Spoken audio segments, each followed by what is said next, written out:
আসসালামু আলাইকুম। রমজান মাস আসলেই আমাদের জীবনটা একটু আলাদা হয়ে যায়। সারাদিন রোজা রাখার পর প্রথমে শরীর খুব খিদে পায়, তাই আমরা ইফতারে পানি বা শরবত দিয়ে রোজা খুলি। সঙ্গে খেজুর খাওয়া খুব ভালো, কারণ এটা শরীরে দ্রুত শক্তি দেয়। খেজুরের সঙ্গে দই, লাল চিরা, কলা, বাদাম মিশিয়ে খেলে পেটও শান্ত থাকে আর হজমও সহজ হয়। কেউ চাইলে গুড়ের পায়েস, ওটমিল আর চিয়া পুডিং খেতে পারে। ফল বা স্মুদি খাওয়াও অনেক উপকার দেয়। এটি শরীরে ভিটামিন দেয়, হজম সহজ করে এবং শরীরকে হাইড্রেট রাখে। অনেক সময় আমরা পানি খেয়ে সঙ্গে সঙ্গে ভাজাভুজি খেতে চাই, কিন্তু সেদিকে বেশি ঝুঁকলে বুক জ্বালা বা পেট ব্যথা হতে পারে। মাগরিবের নামাজের পর আমরা হালিম খেতে পারি। হালিম পুষ্টিকর, কারণ এতে থাকে কার্বোহাইড্রেট, প্রোটিন বা ফ্যাট।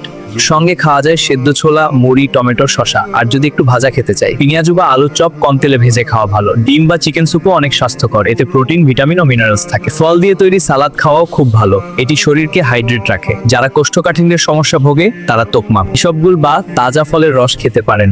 সবসময় খেতে হবে ধীরে ধীরে, ভালোভাবে চিবিয়ে। এতে শরীর সুস্থ থাকে এবং পরের দিনে রোজার জন্য প্রস্তুত থাকে। সবচেয়ে গুরুত্বপূর্ণ কথা, অতিরিক্ত ভাজাভুজি ও তৈলাক্ত খাবার খাওয়া এড়িয়ে চলা। সুস্থ ইফতার করলে শরীর ভালো থাকে, ওজন নিয়ন্ত্রণে থাকে এবং আল্লাহর দেওয়া রোজা সুন্দরভাবে পালন করা যায়। ভাই বোনেরা, সবাই সুস্থ থাকুন এবং হাসি খুশি থাকুন।